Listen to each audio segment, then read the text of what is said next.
සුබ දවසක්. මගේ යාළුවන්ට කොහොමද හොඳින් ඉන්නව නේද? අම්මෝ හොඳටම වහිනවා අපිට පේනවානේ. පීලෝ රොතු දෙන්නෙත් නෑ. ඒ තරම් වහිනවා. වැස්ස ආස්සෙම ගෙදරත් පොඩි රෙපෙයාර් වැඩ ටිකක් කරනවා. පේනවානේ මගේ මල්ගස් හැම තැනම ගේ ඇතුලෙත් ගොඩ ගහලා එළියෙත් තේනවා. කුස්සියෙත් මල්ගස් හැම තැනම මල්ගස් යාළුවනේ.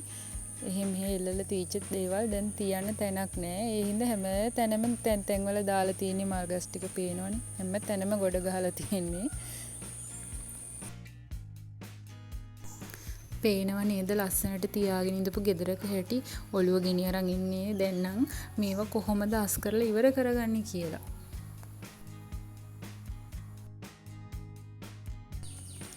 ටවුන් එකට ගිහින් එන අතරතුරේ පාරයිනේ ලොකු වලං තොගයක් දාගෙන ලොරියකින් හිටියා. මටත් හිතුණා වලන් දෙකක් ගන්න ඕනේ කියලා යාළුවනේ. මාත් ඉතින් දෙකක් ගත්තා. දැන් මං හදන්නේ අද මේක පදම් කරන්න. ඔයාලත් එක ක්‍රම වලට වලං පදම් කරනවා ඇති. මං කරන විදිය ඔයාලට පෙන්වන්න ඕන කියලා හිතුවා. හරිම සාර්ථක ක්‍රමයක් ඒක. මුලින්ම හොඳට වලඳ පිරෙන්න වතුර දාගන්න. මැටි වලඳක් සාමාන්‍යයෙන් හොඳට වතුර පිරෙන්න ඕන. වලඳේ කියන්නේ පෙඟෙන්න. උඩටම වතුර දාලා හොඳට පුරව ගන්න.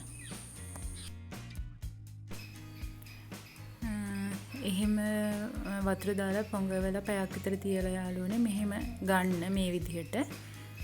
අරගෙන අපි දැන් හදාගන්නේ ලිපේ තියලා රත් කරගන්න. මේක ගෑස් ලිපෙම වෙන්න ඕනේ. මගේ පාසල තමයි මම ගෑස් එකේ තිබ්බේ. දර ලිපේ වුණත් කරගන්න පුළුවන්. දර ලිපේ කරනවා නම් තමයි යාළුවනේ මේවා පහසුවෙන් කරගන්න පුළුවන්. මදගින්නේ ඒක ගින්දර අඩුවෙන් මේ වගේ තියාගන්න පුළුවන්. මේ විශේෂයෙන් මැටි ඇති වලට ඉතින් හොඳ දර ලිප තමයි. මේ මුලින්ම වලඳ රත් කරගන්න හොඳට. සාමාන්‍ය ගානට රත් වුණාට පස්සේ තමයි අපි මේ වැඩේ පටන් ගන්නෙ. මේ වැඩේට ඔයා පොල්කටු හැන්දක් ගන්න. හොඳට බොකටු පොල්කටු හැන්දක් ගන්න. දැන් අනිත් පිත්තල හැඳි වගේ හොඳට එහෙම අඩිය රවුමට නැහැනේ. මේ වැඩේ පොල්කටු හැන්දකින් වගේ කරන්න ලේසි. අපි අද වලඳ පදම් කරන්න ගන්න ප්‍රධානම ඉන්ග්‍රීඩියන්ට් එක තමයි බත්. මේ සමහර අය නම් එක විදිහට පදම් කරනවා. වලං සමහර අය අන්නාසි කොන තම්බල කරනවා. සමහර අය ගොරක දානවා. සමහර අය පොල් කුඩු දාලා පදම් කරනවා. ඒ වුණාට මං ගන්නේ අද බත්.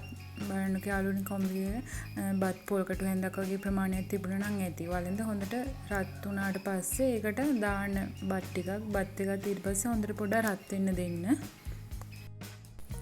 ඔයාට පේනව නේද මං අරන් තියෙන බත් ප්‍රමාණය.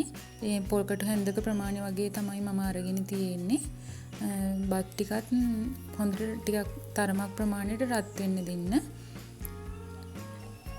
බත් රත් වුණාට පස්සේ මේ මං කරන වගේ පොල්කටු හැන්දෙන් හොඳට යටපැත්තට තද කරන්න. වලඳි හොඳට ගෑවෙන්න.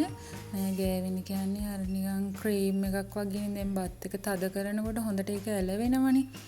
එතකොට අර මැටි වල තියෙන වලඳි අර පොඩි අංශු වගේ ඒව ඇතුළට ඒ බත්තට යන හොඳට තද කරන්න ඕන හැන්දෙන්. වටේම හොඳට අඩිය හරිය වටේටම හොඳට තලන්න හැන්දෙන්. එතකොට අර හොඳට ඒක ක්‍රීම් එක වගේ ගෑවෙනවා බත් එක. ඔයාට පේනව නේද? දැන් මගේ වලඳ හොඳටම රත් වෙලා දුම් දානවා. එතකොට අර හොඳට අඩිය හිටිනවා බත් ටික.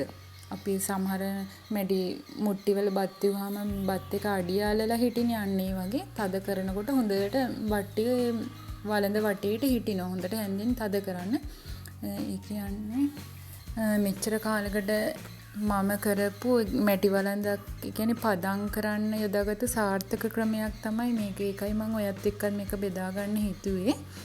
සමහර ක්‍රම තියෙනවා හරිම අමාරුයි. ඉතින් එක ඒවා කරන්න ඕනේ. මේක ඉතින් සරලයි. වලඳ රත් කරලා ලිපේ තියලා පොඩ්ඩක් රත් කරලා හැන්දෙන් බත් ටික තද කරන්න විතරයිනේ තියෙන්නේ. ඔයාට පේනවා වගේ දැන් මේ විදිහට කරනකොට ලොකු බත් ප්‍රමාණයක් අඩිය හිටින්නේ නැහැ. පොඩි ප්‍රමාණයක් තමයි අඩිය ඇලවෙන්නේ. ඉතුරු ටික රත් වෙවි ඒක වලඳ වටේ හොඳට ගාන අර පොල් කුඩු අපි මික්ස් කරත් ඒත් ඒ වගේනේ හෙට හැන්දින් පෙරලනවා වගේ බත් එකත් පෙරලන. නමුත් අඩිය හරිය හොඳට තද කරලා බත් ටික පදම් කරගන්න. ඔයාලට දැන් මේ පේනව නේද? මේ අඩිය සුදු පාටට පේනවා. ඒ විදිහට ඔයත් කරගන්න.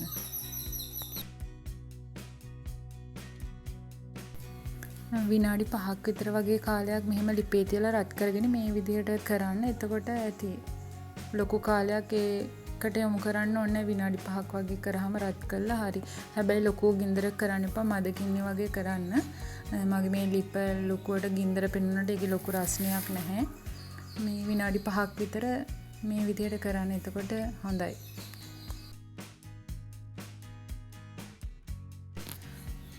ඔන්න ඔයාට පේනවා වගේ දැන් මම අලුතෙන් ගෙනාපු මේ වළඳේ අඩියේ හොඳට බත් ටික අල්ලගෙන තිනවා. හොඳට දැන් රත් වෙලා තියෙන වළඳ තමයි මේ.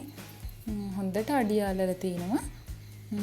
ඊට පස්සේ යාළුවනේ අපි මේක පෙඟෙන්න දාමු.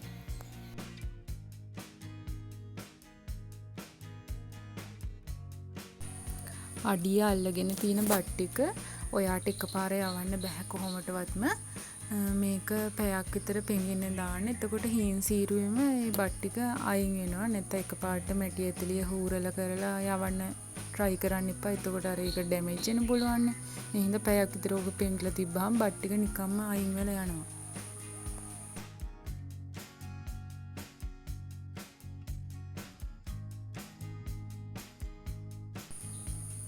ඔන්න යාළුවේ තියෙනවා හොඳට හොදගත්ත වළඳ. පේනව නේද? කඩෙන් ගෙනාවා වගේම තමයි දැන් පේන්නේ. පොඟව ගත්තම හොඳට බත් ටික යනවා. ඔයත් මේ ක්‍රමයේ කරලා බලන්න. දැනට මම කරපු හොඳම වළං පදම් කිරීමේ ක්‍රමය තමයි මේක. ඔයත් try කරලා බලන්න. මගේ යාළුවෝ සියලු දෙනාටම සුබ දවසක්.